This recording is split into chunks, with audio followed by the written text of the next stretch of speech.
Okay, good afternoon, ladies and gentlemen. It's Antony Carpen here in Cambridge. I'm actually down a road called Homerton Street, which many moons ago I used to do a paper round down, and it's unrecognisable now because the homes that used to be here were Victorian railway houses, effectively, and now, as you can see, it's effectively a gated community. Now, this development was approved by Cambridge City Council in their wisdom, and in particular the Belvedere, which has won various property awards in its time, is basically won property awards for being a wonderful gated community in its own right, I think. And one of the things that strikes me is if there was one part of the country or one part of town that really did not need a gated community, it was this one, because the crime rates just don't justify it.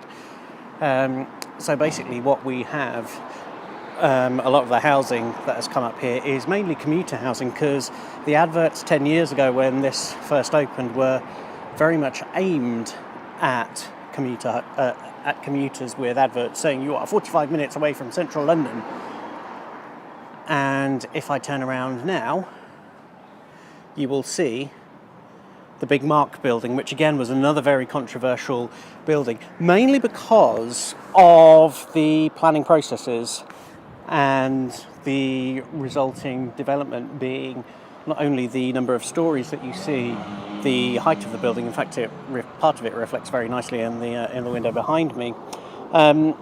But also because the facade was supposed to go all the way around, and one way or another the developers were able to wriggle out of a lot of the commitments that they supposedly made very, very early on. And as you can imagine, with both councillors and residents, it's proved to be quite controversial over the years. Now, just to make this absolutely very clear, that's not a criticism of the people who actually live there, because in the current housing crisis that we seem to have, you just have to make the best that you can. The criticism really, certainly from my perspective, is primarily with central government, who are the ones, and ministers in particular, who are the ones who decide what the policies are. And again, as I found out when I was working in housing policy in the civil service, just under 10 years ago, so much of planning policy was driven primarily by the Treasury. The amount of influence and impact that housing ministers could have, in my experience, was actually very, very limited. And really a lot of the power came from number 10 or number 11. So again, the reason for certainly making this video and doing some of the ward walks is, again, just to give yourselves, the viewer, and again this is mainly aimed at, if I can call it, a local Cambridgeshire audience, just some idea of, if I can call it, the context that a lot of the developments that are happening in and around Cambridge are being made in. I'm going to turn around now and you can see, it says hopefully, actually no, you probably can't from that angle, it's Cambridge Leisure Park. And where we currently are now is, again, one of the fairly busy road junctions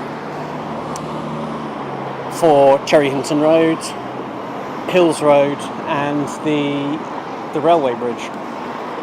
And in particular, what we have just over there, you will see the very colourful looking Travelodge building.